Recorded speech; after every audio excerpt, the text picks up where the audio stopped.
বাংলাদেশ মফস্বল সাংবাদিক ইউনিয়ন চট্টগ্রাম জেলা শাখার উদ্যোগে এতিমদের নিয়ে ইফতার মাহফিল অনুষ্ঠানে সভাপতিত্ব করেন বাংলাদেশ মফস্বল সাংবাদিক ইউনিয়ন চট্টগ্রাম জেলা শাখার সভাপতি শহীদুল ইসলাম। অনুষ্ঠান সঞ্চালনা করেন কার্যনির্বাহী সদস্য জহিরুল ইসলাম বাবলু। প্রধান অতিথি হিসেবে উপস্থিত ছিলেন লেখক ও সাংবাদিক কামাল পারভেজ, সদস্য চট্টগ্রাম প্রেস ক্লাব। প্রধান বক্তা হিসেবে উপস্থিত ছিলেন সাংগঠনিক সম্পাদক বাংলাদেশ মফস্বল সাংবাদিক ইউনিয়ন কেন্দ্রীয় কমিটি সোহাগ আরেফিন।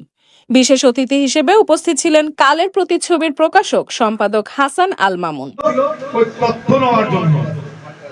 ঠিক আছে, কিন্তু আমাদের রাক্ষসী কিছু সাংবাদিক আছে খাগড়াছড়িতে, যারা কখন কোন জায়গায় দালালি করে বোঝা যায় না। উনি কিছুদিন আগে ছিল আওয়ামী লীগ, আর এখন হঠাৎ রাতের ভিতরে হয়ে গেলেন উনি বিএনপি। এই হচ্ছে খাগড়াছড়ি সাংবাদিকদের চরিত্র।